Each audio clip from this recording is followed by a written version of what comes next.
Hago de cuenta que está en una presentación frente a gente, ¿no? Esto vamos a ver.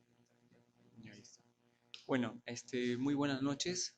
Quiero agradecer por esta invitación. El día de hoy el propósito es compartir un poco el tema del diagnóstico diferencial considerando dengue versus las otras arbovirosis. Y para esto tenemos que conocer un poco esas arbovirosis que poco a veces se habla, poco a veces se estudia. Afortunadamente acá en Loreto tenemos varios estudios que se están desarrollando y nos ha permitido conocer un poco más de esas arbovirosis y de tal modo que podemos distinguirlo, ¿no? Ante todo quiero presentarme, mi nombre es Stanley Brica Romero, soy médico investigador con muchos años de experiencia en investigación y al mismo tiempo también he efectuado un diplomado de medicina tropical en la Universidad de Londres y una certificación de enfermedades infecciosas en la Universidad de Florida, ¿no? Y obviamente trabajo en el Naval Medical Research Unit 6. Primero vamos con la definición de arbovirosis. Arbovirosis, como está definido en la diapositiva, básicamente se define la unión de dos palabras, artro, que tiene que ver con artrópodos, que vamos a poder describir un poco más adelante, y born, derivado de. Entonces, es un término ecológico, como se ve en la diapositiva, transmitido por vectores. Y estos vectores generalmente son artrópodos, como son los mosquitos, las garrapatas, los flebótomos, y todos ellos que son hematófagos, de tal modo que cuando muerden o pican a un humano, le transmiten la enfermedad. Acá tenemos que ver en la siguiente diapositiva más o menos cuál es el enfoque sobre la arbovirosis, cómo se produce el ciclo. Y podemos observar que normalmente los arbovirus, por lo general, tienen un ciclo selvático, es decir, que se produce en la naturaleza, en la zona forestal, en el monte, podríamos decir, y en animales que son generalmente selváticos, que son animales que viven en, en la selva agreste. Por ejemplo, acá tenemos el gráfico de un mono, tenemos de una ave, tenemos un roedor, generalmente son rurales, y tenemos los que están eh, efectuando un círculo. En este caso son diferentes tipos de mosquitos y también tenemos a las garrapatas como ejemplo de ello. Entonces, normalmente, como se observa en el gráfico, podemos ver que de alguna manera el ser humano o algún otro mamífero interrumpe ese ciclo que se produce en la naturaleza y se produce la infección incidental, ¿no? de una persona o de un mamífero. Este es la misma gráfica que te intenta mostrar el mismo concepto. Ahora, tenemos que decir que de arbovirus existen mucho más de 500 arbovirus y aproximadamente 100 están asociados a enfermedades en humanos y animales. Y básicamente podemos decir que ahí son 4 grandes familias que contienen a todos estos arbovirus. Y estas familias están divididas en Flaviviridae, Togaviridae, Bunjaviridae y Arenaviridae, como se observa en el gráfico. Vamos a ver uno por uno estas familias, pero no vamos a poder hablar de todos, solamente vamos a mencionar los más importantes. Y en esto, por ejemplo, en esta familia del Flaviviridae, se encuentra el dengue, que es bien conocido, y quizás no es el motivo de esta pequeña presentación, pero también se encuentra la fiebre amarilla, que es muy reconocida por su alta severidad, ¿no? Y existen otros que no voy a mencionar porque se producen generalmente más en otros países, pero debo mencionar el famoso el West Nile virus, o sea, virus del Nilo del Oeste, que es muy reconocido en Estados Unidos. Y el vector asociado para esta familia bien grande son los mosquitos, diferentes tipos de mosquitos y garrapata. Acá hay la otra gran familia que se llama Togaviridae y los más famosos, podríamos decir, y que existen en nuestro país es la encefalitis equina venezolana y Mayaro. Y hay otros más que no los voy a mencionar porque figuran en el slide. Y generalmente el vector es el mosquito. Y como vemos acá, una representación, por ejemplo, en la encefalitis equina venezolana, que al menos se está reportando en los últimos ya 10 años, vemos que se predomina la transmisión selvática de este virus, es decir, asociada a roedores silvestres y a unos vectores generalmente del tipo de Culex, ¿no? No hemos observado en los últimos años muerte de caballos, o sea, asociado a otro tipo de encefalitis equinovencional que no está circulando en nuestra región.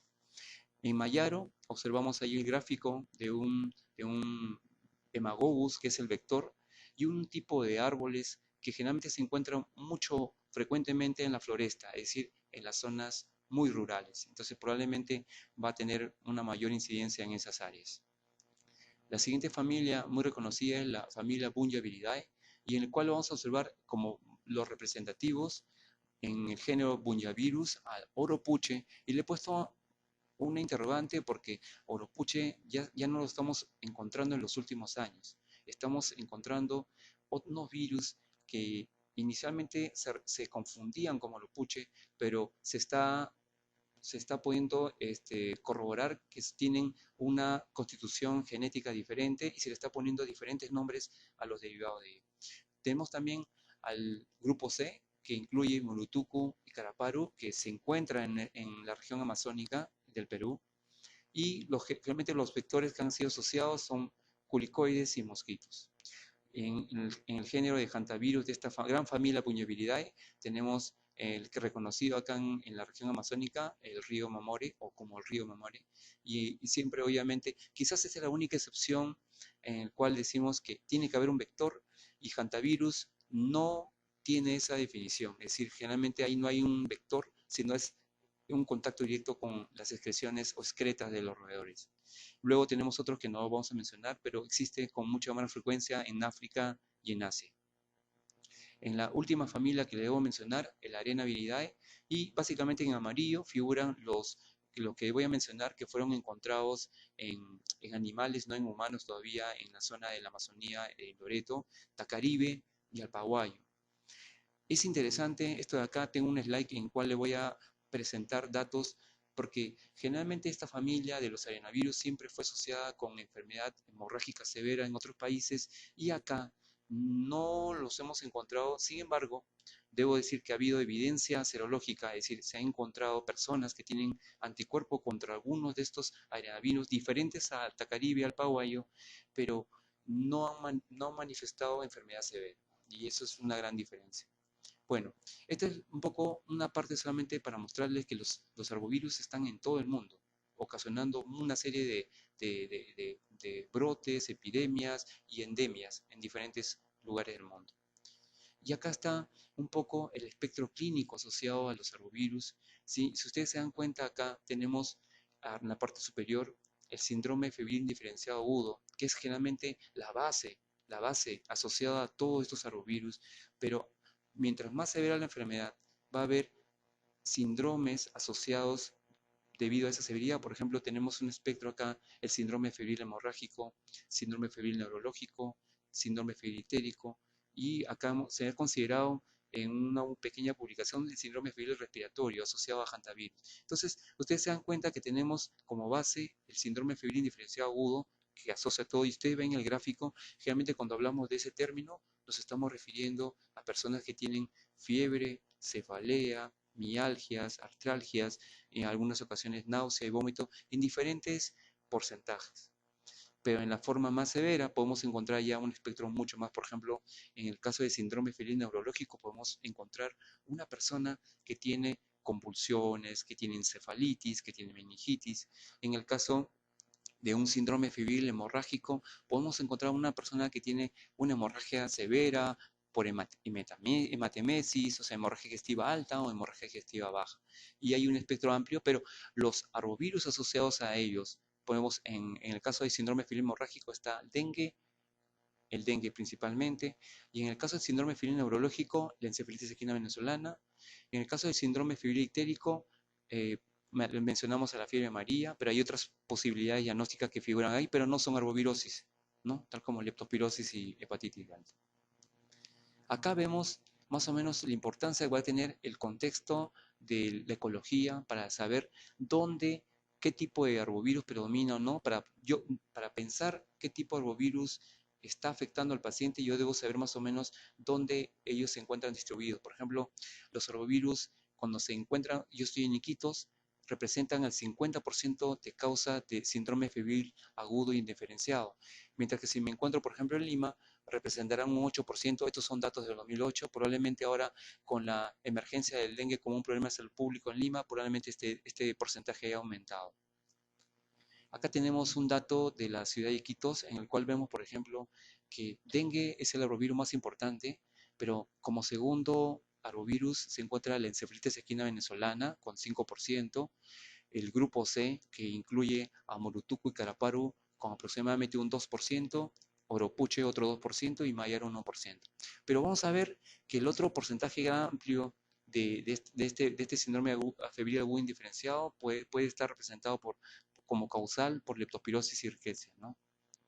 Muy bien, la importancia de los arbovirus también destacan por los brotes. Ustedes, sobre todo en el Perú, en los últimos años ha habido, por ejemplo, no voy a mencionar dengue que figura en el slide porque eso es un tema que ya ha sido bien tratado, pero por ejemplo, hantavirus ha sido motivo de casos fatales que han sido reportados, como figuran en el slide, y encefalitis equina venezolana también ha sido causa de casos fatales y casos severos. Fiebre amarilla, eso quizás no ha habido reportes científicos, pero sí ha habido reportes oficiales del Ministerio de Salud y también de los medios de comunicación. Bien, entonces, ¿qué criterios debo considerar yo para para sospechar de que estoy frente a un caso de un arbovirus diferente a dengue? Entonces, uno de los primeros que debemos diferenciar es de dónde procede el paciente. Y va a depender si yo estoy en una zona muy urbana o estoy en una zona tropical. Y dentro de ello también voy a considerar una subdivisión. Es decir, y acá los gráficos muestran esas diferencias. Por ejemplo, en el caso derecho vemos, por ejemplo, Lima con la parte céntrica muy urbana, pero también vemos una periurbana con características y deficiencias sanitarias que son favorables para arbovirus. Mientras tanto, en las zonas tropicales, por ejemplo, como Iquitos, Madre de Dios, Pucallpa, podemos observar una zona urbana y una zona rural como las que están descritos. Y obviamente, ¿por qué es importante ello? Porque el vector que va a circular es diferente como se figura en la gráfica. Arriba tenemos el Aedes aegypti con las famosas patitas blancas y negras, y abajo tenemos, por ejemplo, como ejemplo, un Culex. En esta gráfica podemos observar que en una zona tropical, cualquier zona tropical, generalmente en la Amazonía peruana, vemos que también los arbovirus son diferentes. Por ejemplo, acá vemos en esta gráfica, en estos datos que intentan decir dónde encuentro yo estos arbovirus, me doy cuenta, por ejemplo, que Mayaro y el grupo C son dos arbovirus casi predominantemente rurales. Es decir, yo no solamente me bastará preguntar si esa persona viene de una zona como Loreto, sino tendré que decir, ¿usted vive en la misma ciudad o vive en afuera de la ciudad? O sea, porque si esa persona vive en una zona rural, deberé pensar en Mayaro y Grupo C. Obviamente con los siguientes datos que le vamos a proporcionar. Mientras tanto, que encefalitis equina venezolana es, como ustedes ven ahí en la gráfica, de acuerdo al Odds Radio mostrado, es un poco rural, pero también tiene presencia urbana. Entonces, está en ambos lados. Entonces, mientras dengue, con su odds rating menos de 1, vemos que dengue sí es muy predominantemente urbano hasta el momento. Acá, entonces, volvemos al siguiente, ¿no? Entonces, ¿cuáles son los signos y síntomas que me pueden ayudar a poder distinguir entonces dengue de los demás? Acá, como hemos observado en el gráfico anterior, estas son las formas severas, pero veamos entonces cuáles son los signos y síntomas, por ejemplo, de Oropuche. Y acá tenemos, por ejemplo, el listado, una serie de síntomas, como ustedes ven, fiebre, cefalea, postración, mialgia, artralgia, signos relacionados con el sistema nervioso central como una encefalitis leve y algunos signos hemorrágicos. Si ustedes se dan cuenta, si ustedes ven un paciente con estos síntomas constitucionales, ustedes no lo van a poder diferenciar de dengue. Pero si ustedes buscan una clave diagnóstica, observarán dos cosas. Primero, el paciente tiene mayor intensidad de cefalea y signos hemorrágicos. Entonces, por ejemplo, me estoy refiriendo a signos hemorrágicos no severos, sino leves a moderados, por ejemplo, un poco de epístasis, un poco de gingivorragia, y en el caso de afección del sistema nervioso central, la cefalea intensa.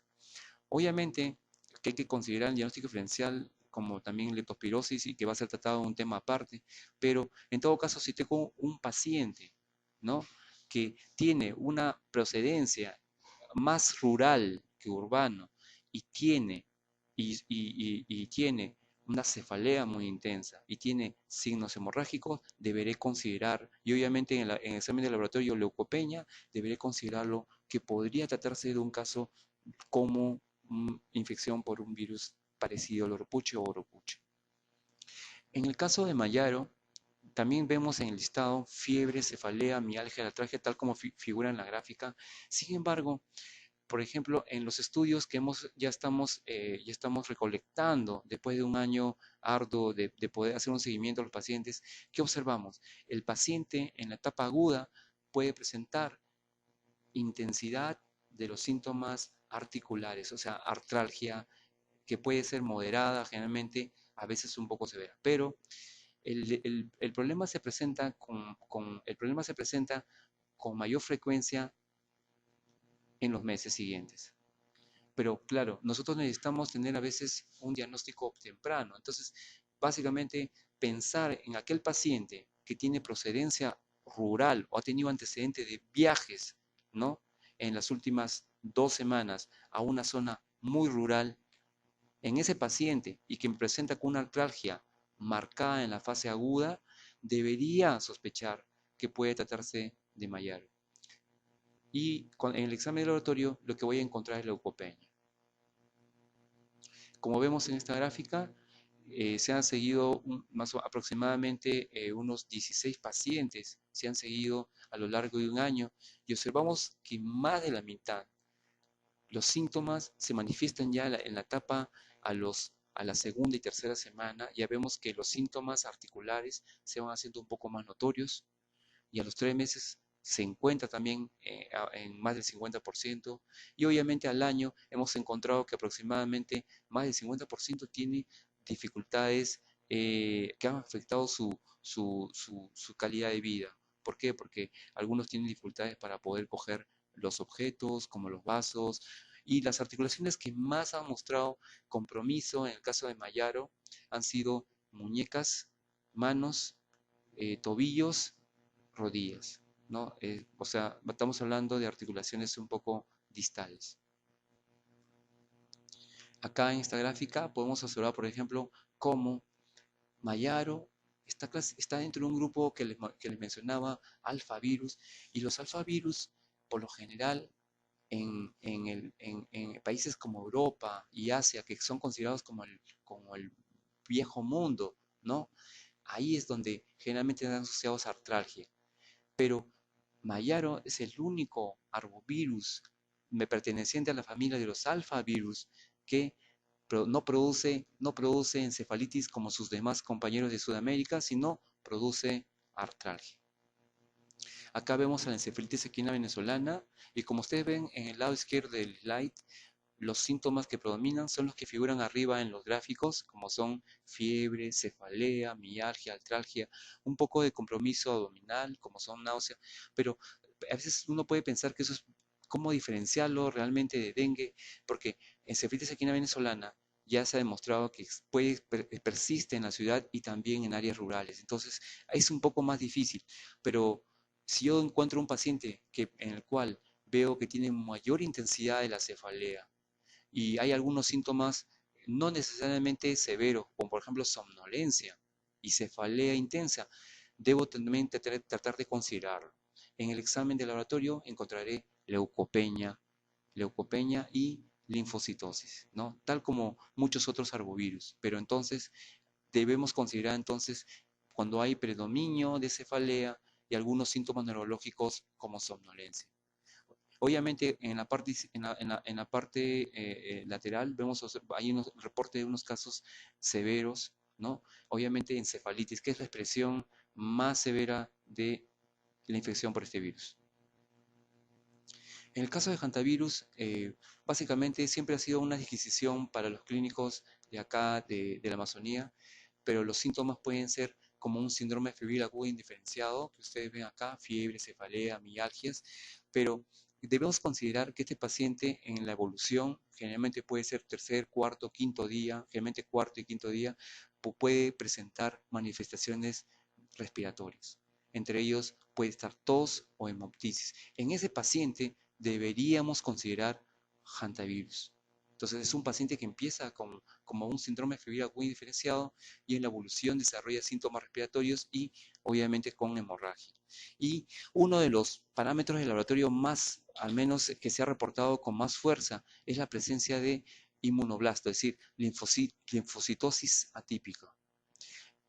Cuando tratamos de encontrar los glóbulos blancos en general, algunos reportes manifiestan leucocitosis y los reportes hechos en el Perú también así, aunque algunos reportes de Sudamérica muestran leucopenia. Entonces, quizás no sea de tanta utilidad. Si encuentro leucocitosis, debería pensar también en hantavirus, ¿no? Pero la presencia de inmunoblastos o linfocitosis atípica nos va a ayudar un poco a esa parte, a ese diagnóstico. Quería mencionarles acá con respecto a arenavirus, que es el último grupo de la familia.